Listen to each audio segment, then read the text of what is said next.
Hola, ¿qué tal? Dios les bendiga. Como siempre, es un privilegio dirigirme a ustedes en esta ocasión, considerando que el medio que hemos optado para poder llevar la palabra es a través de los videos. Pues aquí estoy delante de ustedes en el nombre de Jesús para poder llevar la palabra de Dios de este día. Padre que estás en los cielos, oro en esta mañana suplicando que tu presencia venga sobre mi vida y que me unjas, que me laves, me purifiques y me hagas conforme a tu propósito a la hora de llevar tu palabra, que no sean mis pensamientos, sino tus pensamientos, llevados a través de mis labios, y que tu palabra venga a nuestra vida para podernos purificar, lavar y para poder hacer el efecto poderoso para el cual fue enviada. En nombre de Jesús. El día de hoy quisiera compartir con ustedes un tema que el Señor había estado poniendo en mi corazón últimamente, y podría decir yo que hoy en la mañana lo puso fuertemente en mi corazón. Se trata de, el tema es: le veremos cada día. Por alguna razón, en algunas sectas o algunas religiones o algunos grupos enseñan que nosotros no podemos ver al Señor. De hecho, enseñan de que en la Biblia se explica de que nadie vio al Señor, y probablemente tengan razón en que verlo literalmente no es posible, porque la misma Biblia dice que Él es inmensamente grande, dice que en el cielo está su trono y que la tierra es el estrado de sus pies. Si la tierra es el estrado de sus pies, ¿cuál será el tamaño del Señor? ¿Cómo será verlo en su forma literal? Diría yo que en cierta manera eso no es posible, porque es tanta su grandeza que verlo en su totalidad no podríamos definitivamente. Sin embargo, la Biblia a nosotros nos deja ver un pasaje que quisiera compartir con ustedes. Se trata de Hebreos capítulo 12, verso 14. Y dice así: buscad la paz y la santidad, sin la cual nadie verá al Señor. Y algunas personas, cuando leen y explican este pasaje, ellos se refieren a que dice que nadie verá al Señor en su segunda venida. Pero yo sinceramente no creo que se esté refiriendo necesariamente a su segunda venida únicamente. O sea, probablemente se refiere a su segunda venida.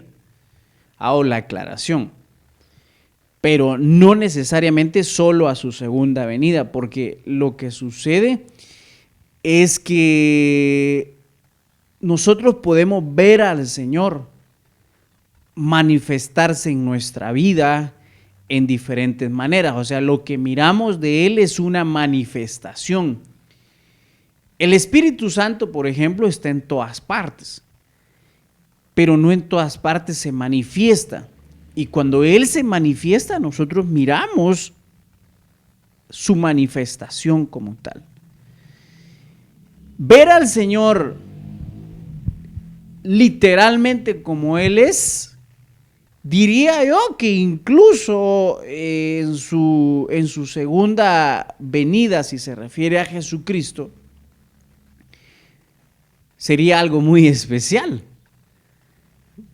Pero aquí específicamente creo yo que se está refiriendo a un tiempo local, un tiempo de ahora, un tiempo actual. Diría yo que se está refiriendo.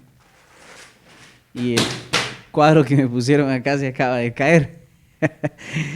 Bueno, sin lugar a duda, el Señor quiere que nosotros lo veamos a Él. Y que lo veamos en una manifestación. Por ejemplo, yo, en lo personal, podría decir que conozco al Señor en un cierto porcentaje en la salud. En algún momento de mi niñez recuerdo que pasaba dolores de estómago a raíz de que yo, pues, a lo mejor tenía bacterias o amebas o parásitos en mi estómago.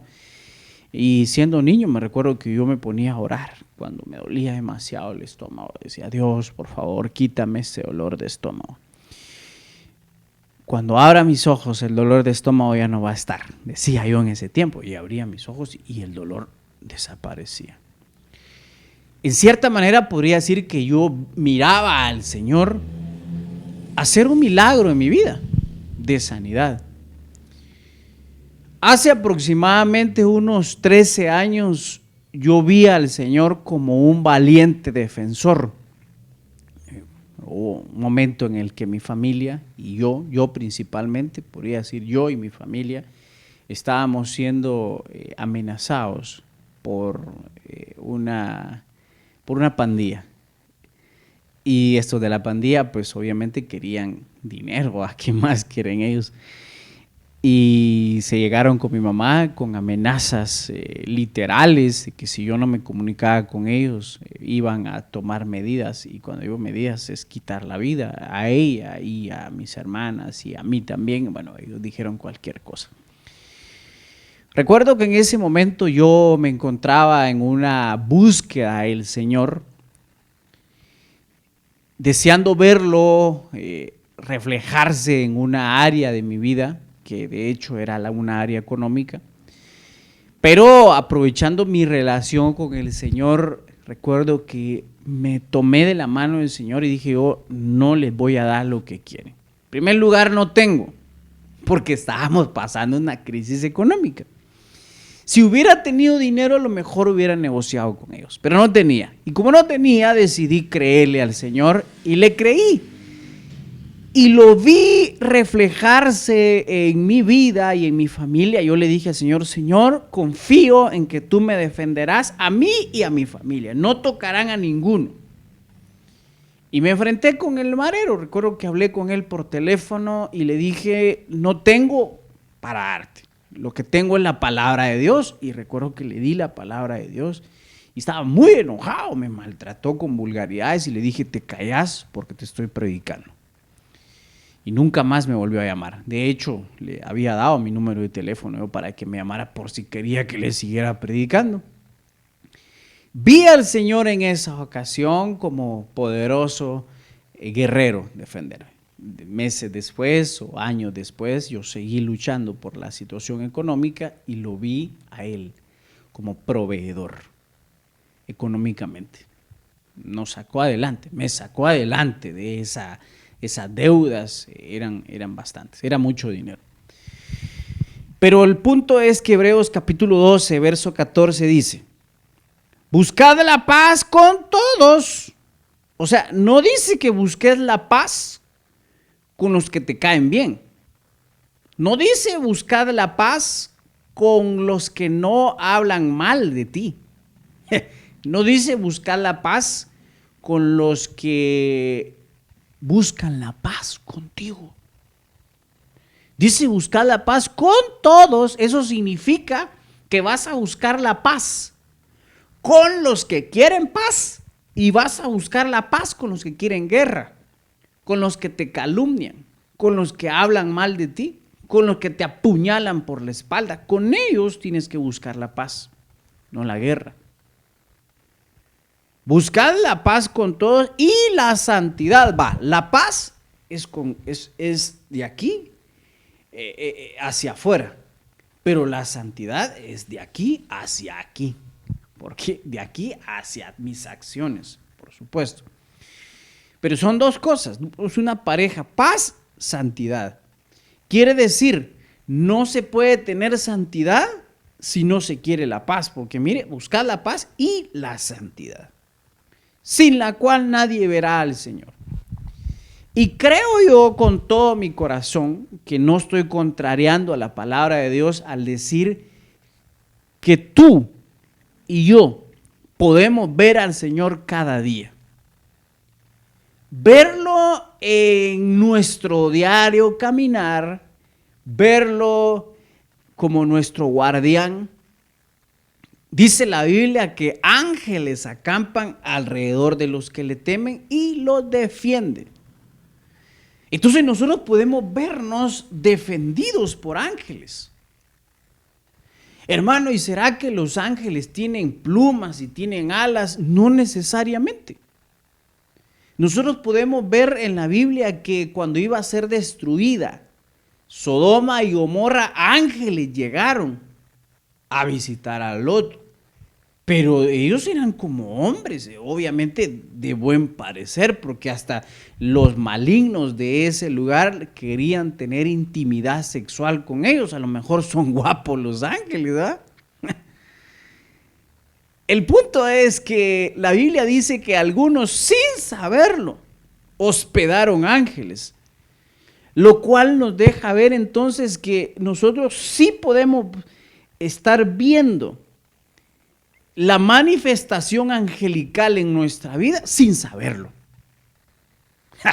¿Cuántas veces tal vez nosotros, el Señor se nos ha manifestado a través de una persona necesitada y nosotros no sabíamos que era el Señor? Es más, algunos todavía no han leído el pasaje que dice: en aquel día me diréis, Señor, Señor, en tu nombre echamos fuera demonios, en tu nombre hicimos milagros, hicimos prodigios. Y entonces Él les va a decir: apartados de mí, hacedores de maldad, porque tuve hambre y no me diste de comer, porque estuve preso y no me visitaste, porque estuve enfermo y no me visitaste, tuve sed y no me diste de beber. Estoy parafraseando lo que dice la palabra de Dios en esa parte. Y noten ustedes que dice que ellos le dirán: Señor, ¿cuándo te vimos con sed? ¿Cuándo te vimos hambriento? ¿Cuándo?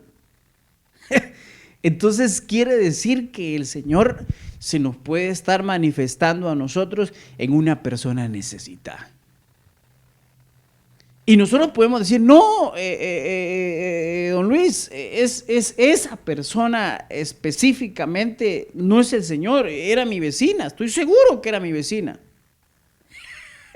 Sí, probablemente puedas estar seguro o segura, pero yo creo que el Señor se puede manifestar cada día en nuestra vida con la esperanza de que nosotros le podamos ver y no verle como un necesitado necesariamente y únicamente, sino verle como en su magnificencia poderosa. Dice la Biblia, por ejemplo, que Jesucristo es abogado. ¿Cuántas veces nosotros hemos estado necesitados de que alguien abogue por nosotros? Porque eso significa abogado, alguien que aboga. ¿Cuántas veces hemos estado en una crisis y necesitamos a alguien que abogue por nosotros? ¿Cuántas veces hemos estado enfermos y necesitamos un doctor de doctores? A lo mejor lo que nosotros necesitamos es buscar la paz con todos. Es bien difícil buscar la paz cuando tienes todas las armas para poder hacer la guerra. Es bien difícil, porque tienes el arma en la mano y tienes a la persona en la mira y sabes que le puedes apuntar y dar. Y en ese momento buscar la paz es bien difícil. Es bien difícil, se lo digo por experiencia. Porque en más de una ocasión en mi vida me he encontrado en la que tengo las posibilidades de defenderme y de atacar a alguien que anteriormente me ha atacado y me ha herido. Renunciar a esa defensa, renunciar a ese sistema de defensa que podría convertirse en un ataque, para mí ha sido bien difícil, sinceramente, porque a veces dan ganas Sinceramente, a veces dan ganas, del lugar de voltear la otra mejilla para recibir, dan ganas de dar un solo trompón. Hablando verbalmente tal vez, ¿verdad? Porque tal vez no necesariamente físicamente hemos tenido inconvenientes con alguien. Puede ser que tal vez esa persona te ha atacado verbalmente y puedes ser tentado a sacar tu espada.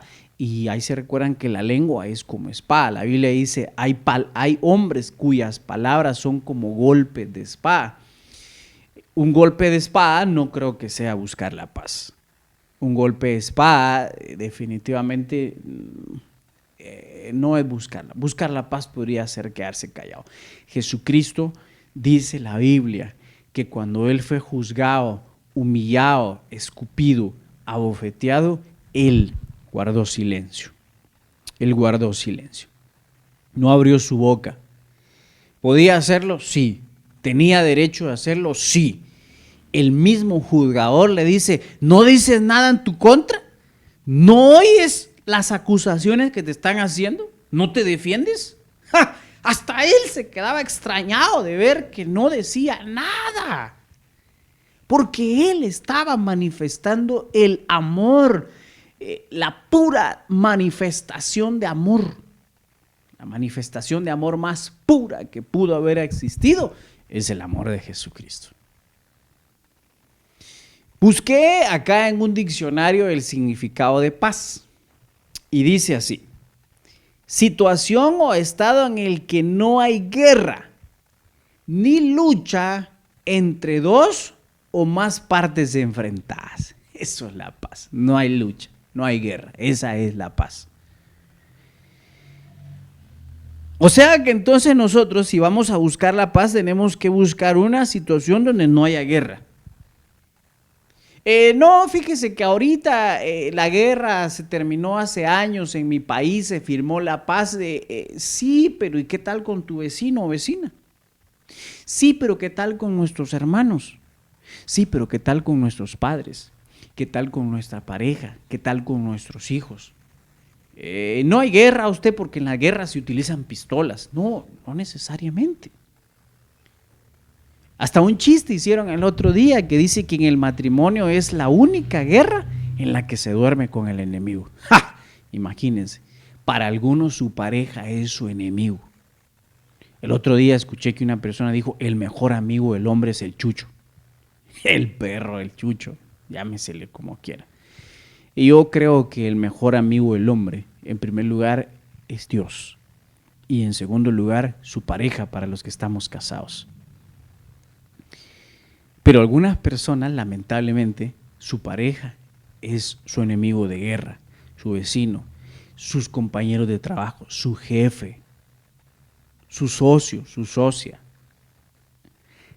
Realmente nosotros deberíamos meditar si realmente estamos buscando la paz o estamos haciéndole frente a la guerra, porque una cosa es buscar la guerra y otra es hacerle frente a la guerra, que en cierta manera son cosas parecidas, pero hacerle frente a la guerra es defenderme, no dejarme. Buscar la guerra es que yo inicie el ataque. Buscar la guerra o iniciar la guerra ha de ser un poco más complicado delante de Dios que defenderse y obviamente al defenderse hacer la guerra, porque buscar la paz es hacer un cese, hacer una finalización a la guerra y la lucha entre dos partes enfrentadas. Pero me llama la atención porque habla de dos situaciones. Estoy leyendo Hebreos capítulo 12, verso 14. Buscad la paz con todos y la santidad.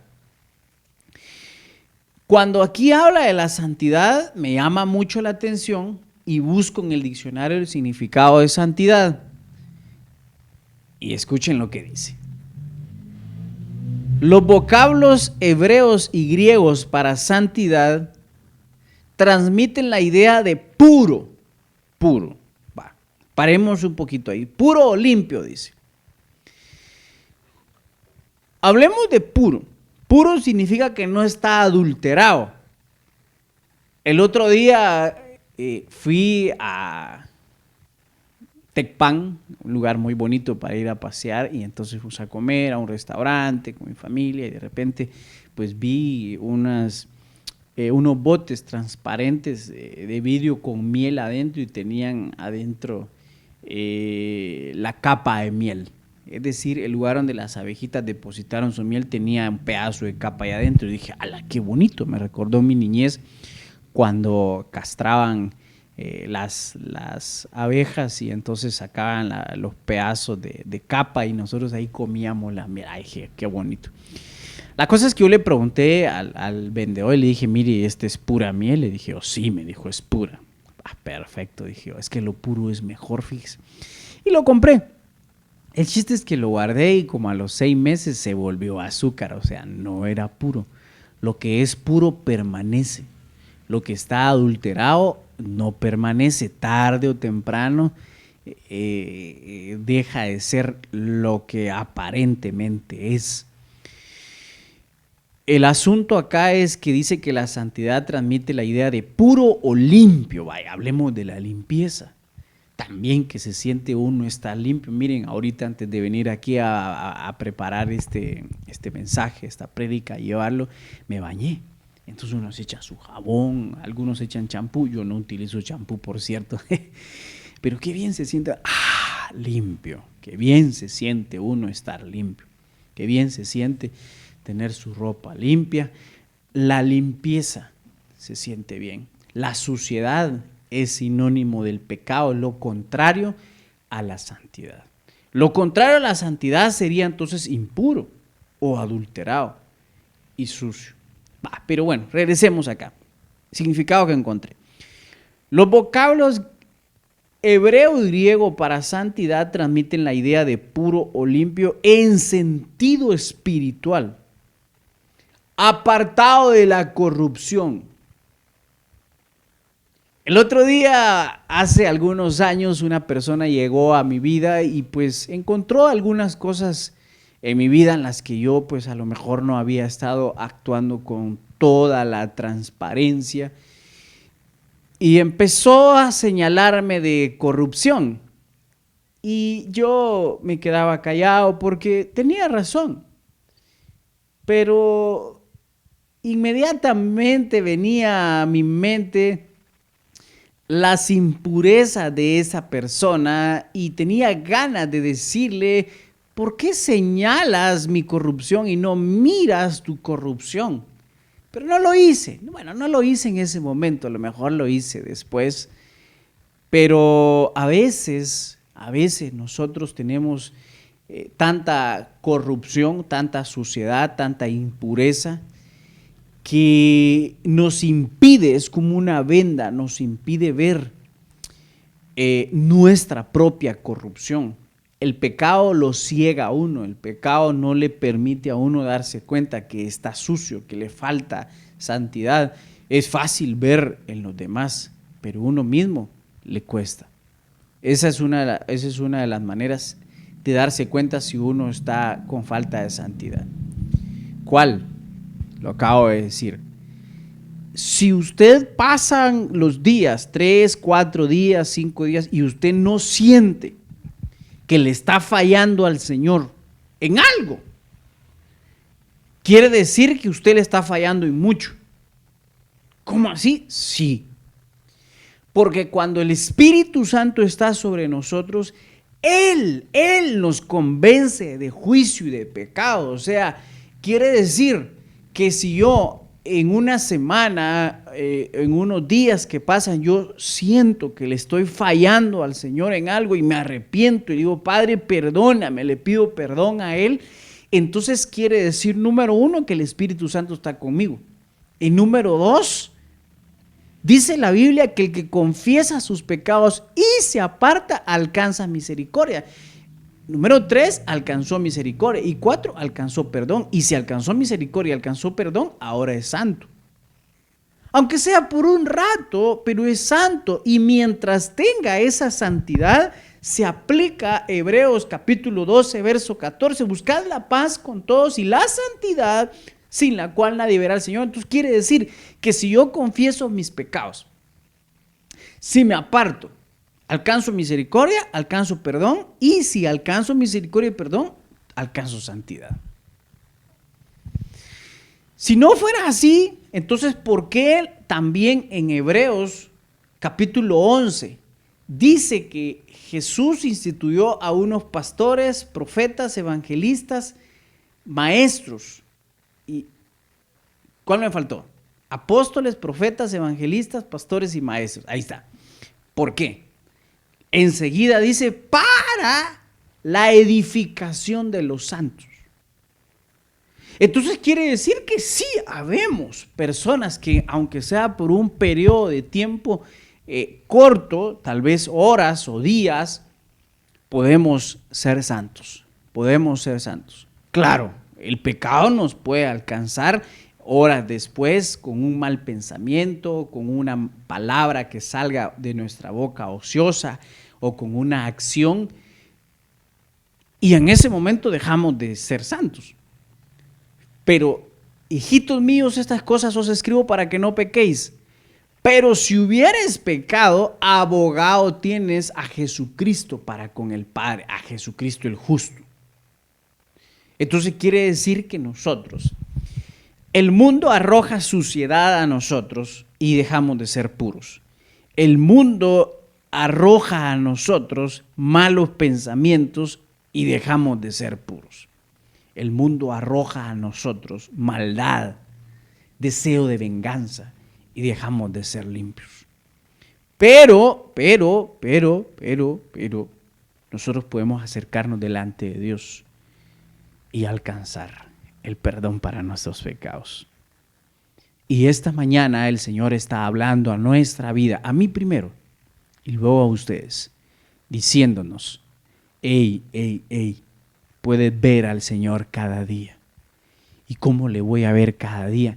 Cada día pidiéndole al Espíritu Santo que venga sobre nosotros y nos ayude a entender que somos pecadores, entender los pecados recientes que han venido a nuestra vida, que han encontrado cabida en nuestro corazón, en nuestra mente, y podamos entonces arrepentirnos, pedir perdón, apartarnos, y entonces podamos nosotros alcanzar la santidad. Y si alcanzamos la santidad, le vamos a ver a Él en nuestra vida.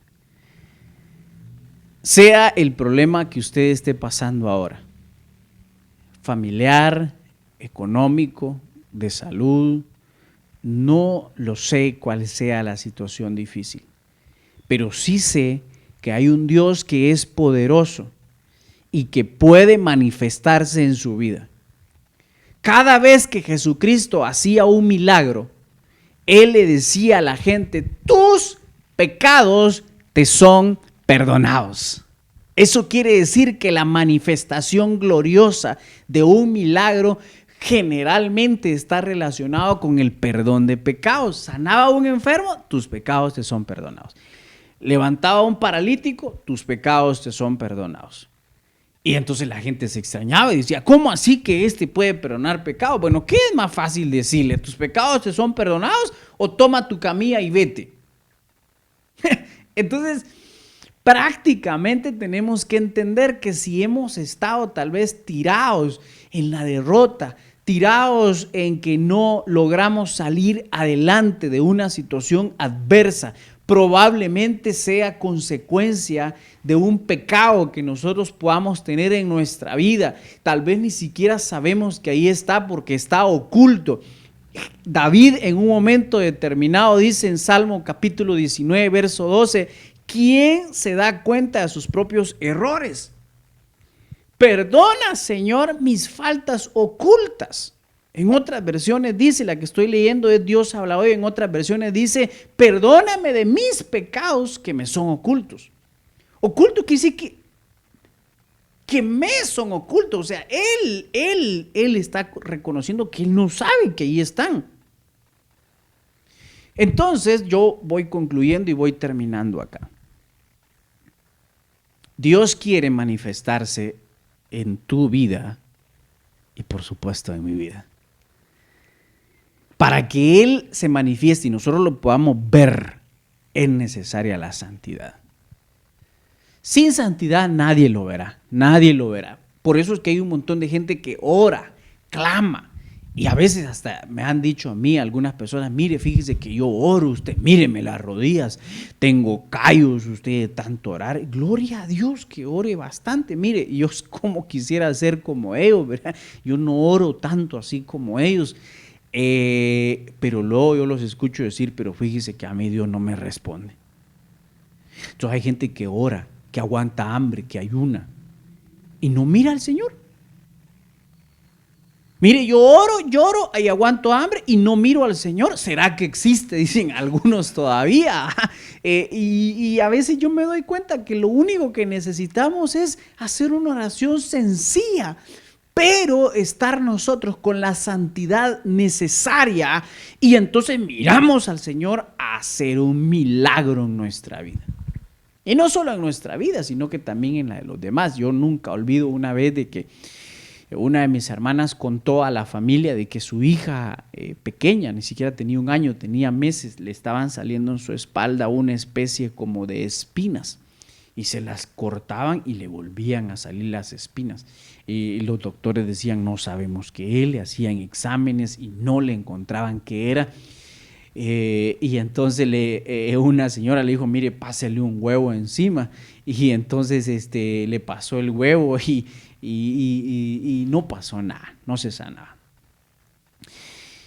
Y yo sentí que era una cosa espiritual. Recuerdo que viajé cerca de 1 hora para ir a la casa de mi hermana, y al llegar a su casa, entonces ella iba de salida a trabajar y le dije, bueno, mira, yo más que todo vengo porque quisiera orar por tu hija. Y me dijo, está bueno, ahí habla con la muchacha y orar por ella, está bueno, perfecto. Pero a mí me dio un poco de pena quedarme mucho tiempo ahí en la casa, entonces yo solo recuerdo que la bebé me la dieron para cargarla. Yo estaba soltero en ese tiempo, ni siquiera sabía cómo cargar a un bebé, entonces yo la agarré a la bebé y ni siquiera cerré mis ojos. Con mis ojos abiertos le dije, Señor, ten misericordia de esta bebé y te ruego que la sanes. En el nombre de Jesús, amén. Esa fue la oración corta que hice. Le devolví la bebé a la muchacha que cuidaba a la bebé. Me di la vuelta, salí de la casa, me subí al carro y entonces le hablé a mi hermana y le dije, mira, tu hija de aquí a 3 días va a sanar. Y mi hermana se sonrió, ¿verdad? Así como que, ¿cómo si los doctores no le han hallado nada? La realidad es que al 3er día más o menos mi hermana me llamó y me dijo, vos, fíjate que se le están cayendo las espinas y ya no le están saliendo. Gloria a Dios, el milagro se operó. Y no porque yo fuera el que fuera a orar, sino que porque en primer lugar oré con fe y en segundo lugar me puse a cuentas con el Señor para que la santidad que yo llevaba en ese momento provocara que yo viera al Señor hacer un milagro ahí. El Señor quiere manifestarse en tu vida, pero no se va a manifestar y no lo vas a ver, no lo vamos a ver pues, si no tenemos la santidad, si no buscamos la paz. ¿Cómo ha estado tu situación últimamente? ¿Estás buscando la paz con todos? ¿Estás buscando la santidad? La santidad se puede buscar. Si la buscas, la hallarás. Así es que busquemos la santidad con todo. Yo quisiera orar para cerrar este tiempo por aquellas personas que tal vez están pasando un momento bien difícil y sienten no poder más. Y estoy seguro que si ahí donde te encuentras escuchando este video, esta prédica, esta reflexión, si doblas tus rodillas y le dices, Señor, perdóname por esto, por aquello, por lo otro, confiesas tus pecados delante del Señor y aún le dices, perdóname por aquellos que no sé que ahí están, me son ocultos esos pecados, pero perdóname. Y entonces estoy seguro que el Señor te va a perdonar, pero más que eso, estoy seguro que el Señor se va a manifestar y le va a saber actuar en esa situación difícil que estás pasando y te va a servir de testimonio que la santidad es poderosa. La santidad nos ayuda a verle a Él. Podemos verle cada día, cada semana, cada mes, cada año. Esa es una decisión personal que cada uno de nosotros podemos tomar. Voy a orar por tu persona y por supuesto por mi persona. Padre nuestro que estás en los cielos, oro para que tu palabra cumpla el propósito para el cual fue puesta en mis labios, que cumpla el milagro de la transformación que cada uno de nosotros al escuchar tu palabra, yo primero ya la he escuchado, pueda entender la importancia que hay en buscar la paz con todos y la santidad. Ayúdanos, por favor, a buscar la paz con aquellos que nos hacen la guerra. Ayúdanos a buscar la paz con los que nos calumnian, con los que hablan de nosotros mentiras, con los que hablan de nosotros cosa falsa. Ayúdanos, por favor, a amarles y a buscar la paz con ellos. Ayúdanos, por favor, a ser puros y cuando seamos contaminados por el pecado, podamos nosotros reconocer nuestra condición de pecadores y acercarnos delante de ti para encontrar el oportuno socorro, la misericordia que tu palabra dice que es nueva cada mañana y podamos nosotros alcanzar el perdón de los pecados. En el nombre de Jesús, que te veamos con nuestros ojos espirituales y naturales, actuar en nuestra vida y en la vida de nuestra familia, todos los días de nuestra vida, porque eso será el requisito de vivir en santidad y en paz con todos. Si vivimos en paz con todos, si buscamos la santidad, entonces te veremos cada día en nuestra vida. Anhelamos. Manifiéstate en la vida de cada uno de los que ahora estén creyendo, Señor, que tú harás un milagro. Tú conoces quienes ahora están creyendo en ti, pidiendo perdón por sus pecados. Ahora te ruego que obres el milagro que cada uno ha estado necesitando en su vida, en el nombre del Padre, en el nombre del Hijo y del Espíritu Santo. Amén, amén y amén. Dios te bendiga.